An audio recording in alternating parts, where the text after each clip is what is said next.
The Iliad is one monster of a book. It's more than 600 pages long, and the crazy part was it used to be passed down through oral tradition, meaning it was someone's job to memorize the damn thing and regurgitate it into the willing ears of whoever was listening. On top of that, if I had to guess how many named characters were in it, I'd put the number somewhere between 200 and too many. Luckily for us, though, there's only a few characters we actually need to care about. On the Trojan side, those are Hector, Paris, and Helen. And on the Greek side, we've got Achilles, Patroclus, Odysseus, Agamemnon, boo, Menelaus, Diomedes, Ajax the Greater, and Ajax the Lesser, along with a few others. Now, back in the day, Troy was called Ilias, which is why the book is called the Iliad. Translated literally, it'd be called Troy's Story. You got a friend in me. Yeah.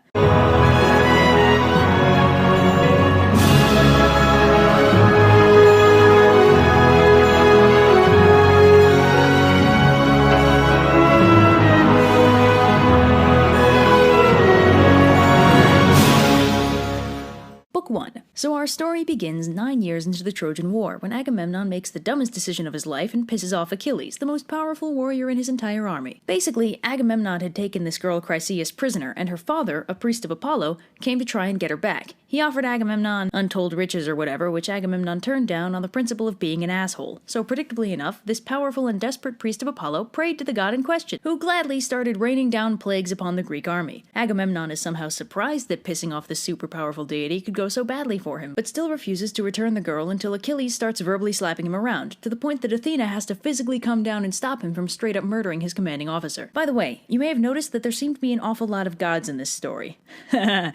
No, you ain't seen nothing yet. So Agamemnon finally agrees to return the girl to her father, but there's one condition. Achilles will, in exchange, have to give Agamemnon his chosen lady toy, a gorgeous lass named Briseis. Achilles, though thoroughly bummed, does the smart thing and gives her up. Then he does the not smart thing and refuses to fight. He curls up into a sulky blanket burrito in his tent and refuses to come out for anything. Now, Achilles is by far the most powerful Greek warrior among them, later myths even painting him as invincible, so this is a pretty hefty loss for the Greek forces. Achilles then proceeds to make things even worse for them by praying to his mom, a minor goddess named Thetis, to get Zeus to help the Trojans. That's right, he's so pissed at Agamemnon that he's willing to make them lose the war out of spite. Of course, since I also hate Agamemnon, this doesn't really bother me all that much, but still, not cool, bro. Book 2. So, Zeus, as we all know, likes nothing better than screwing with mortals, so he's all for this plan. He sends a dream to Agamemnon urging him to attack Troy full force and promising him victory. So Agamemnon's like, great idea! Nothing bad has ever come from me listening to the gods! And then Hector hears a similar message from Zeus and immediately marshals his forces to attack. Book 3 is a list. It's just a list. The person rattling off the list is Helen, who punctuates her description of the Greeks with a lot of self-loathing commentary. But wait, this book actually has some action. Shock, I know. Menelaus, Helen's real husband, challenges Paris, Helen's current husband, to a duel. Paris is all for this plan, but there's just one problem. Paris is a total wimp. Menelaus kicks his ass, but before he can kill him and solve the war for good, Aphrodite decides to intervene and whisk Paris off the battlefield and off to Helen's chambers. Helen's like, God damn it, Aphrodite, what do you want? And Aphrodite's like, now kiss! Side note. That interaction pretty much summarizes the entire dynamic between Paris, Helen, and Aphrodite. The story's a little more complicated than this, but basically, Aphrodite promised Paris the hand of the most beautiful woman in the world in exchange for a golden apple. Specifically, the golden apple of discord crafted by Ares, goddess of discord, who was pissed after not getting invited to a wedding. The other two contenders for the golden apple were Athena and Hera, who you'd think would have better things to do. He accepted, and Aphrodite held up her end of the bargain by kidnapping Helen from her comfortable life as Menelaus' wife and delivering her to Paris, although some versions involve Paris kidnapping her himself. So basically, at this point, Aphrodite has done nothing but mess up Helen's life, and the whole war is also kind of her fault, so it's no surprise that nobody in the story really likes her that much. Anyway, back to the actual plot. So back on the battlefield, Menelaus is an unholy degree of pissed, riding in circles, frothing at the mouth, yelling, "Come back here and die like a man!" You know the works. So then in Book 4, the gods discuss what to do and decide that abject chaos is way more fun than peaceful resolution. So Athena pops down into the Trojan ranks and double dog dares an archer to shoot at Menelaus. The arrow whiffs, the temporary truce between the two armies immediately dissolves, and they all go back to wailing on each other. So Book 5 is all about this lesser-known but incredibly badass Greek hero, Diomedes. So Diomedes is tearing through the Trojan army, you know, like you do, when Athena notices that two gods she particularly dislikes, Aphrodite and Ares, happen to be interfering with the battle. So she pops down to Diomedes like, "Hey, so I've given you magic eyeballs. Now you can tell who's secretly a god and who's not. And let me be clear about this. Do not fight the gods. You will lose. Unless it's Aphrodite, then fight all you want. She's somewhere between marshmallow fluff and a baby chick in terms of battle prowess." So Diomedes acknowledges and continues to tear his way through the army, when suddenly he sees Aphrodite doing her thing and lifting one of her injured dudes off the battlefield. Diomedes is like, "None of that!" and chucks a spear through her wrist. So she's like, "Ow!" and drops the dude in question and zips back to Olympus, whining incessantly. Meanwhile, back at the front, Apollo grabs the dude Aphrodite was trying to save. His name is Aeneas, by the way. He's got his own book or something, I don't know. And Diomedes immediately immediately tries to stab him. Apollo's like, "Step off, kid. Some of us gods are a little sturdier than Aphrodite." And Diomedes does the smart thing and backs off. And then Ares shows up. Yay! So Athena's like, "Diomedes, why aren't you hitting him?" And he's like, "Because you told me not to?" And she's like, "Forget what I said, kid. You're the best around!" And then Diomedes stabs Ares in the gut, which video game logic tells me must make him the new god of war. So Ares runs home to Zeus crying, and Zeus is like, "Man up, you gigantic disappointment." So now Ares hurts on the outside and the inside. Book 6 is pretty boring. Someone tells Hector to tell the women of Troy to pray to Athena to stop Diomedes from single-handedly killing every single one of them. So he does, and they do, but she doesn't, and he continues to be awesome. Book 7 is a little more interesting. Apollo's like, "Hey Athena, you know what would be cool? If your chosen hero didn't end the war in one day.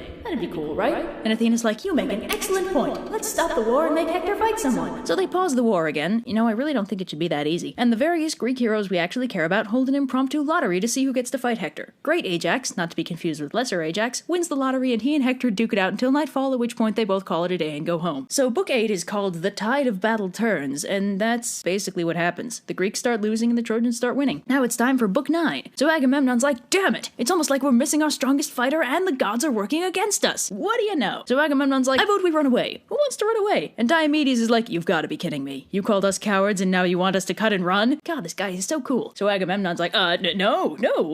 What I meant to say was, who wants to go talk to Achilles and get him to fight with us again?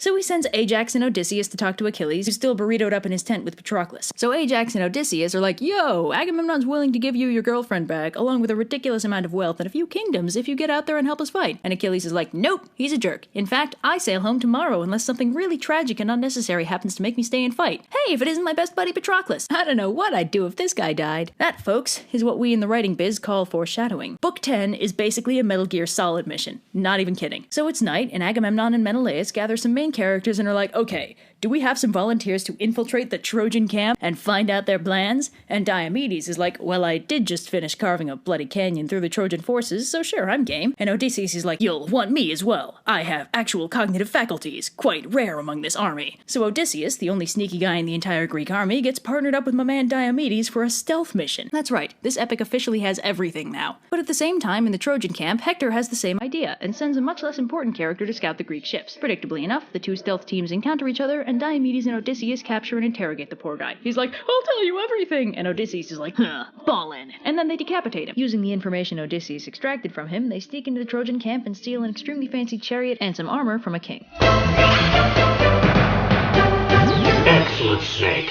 Now it's time for Book 11. The sun rises and it's back to war we go. So today is Agamemnon's time to shine, and while he's busy kicking ass and taking names, some minor hero that Achilles is fond of gets wounded. So Achilles is like, "Hey Patroclus, can you go out there and ask Nestor who that was? I need to make sure before I start feeling sad." So Patroclus does, and Nestor's like, "Hey, so it sure is nice of Achilles to feel bad when his friends start getting hurt.